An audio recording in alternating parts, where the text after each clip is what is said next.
আসসালামু আলাইকুম। আজকে আমি একটা মজার জিনিস ভর্তা খাবো, পটল ভর্তা। পটলটা আমি আঁচড়াই নিছি, নিয়ে এই যে কাঁচা মরিচ, আদা রসুনের পেস্ট, ধনিয়া পাতার পেস্ট আর একটু লবণ, একটু পানি দিয়ে আমি সিদ্ধ করে নিচ্ছি।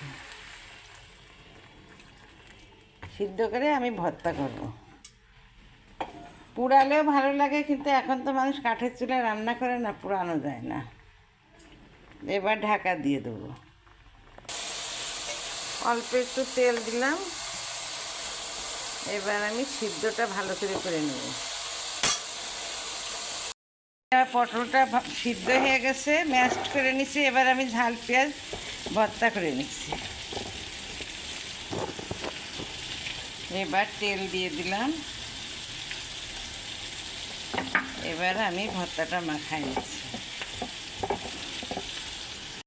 আলহামদুলিল্লাহ, এই যে মজাদার পটল ভর্তা হয়ে গেছে। আপনারা এইভাবে করে খাবেন, অনেক মজা লাগবে। এতক্ষণ আপনারা আমার সঙ্গে থাকার জন্য ধন্যবাদ। আল্লাহ হাফিজ।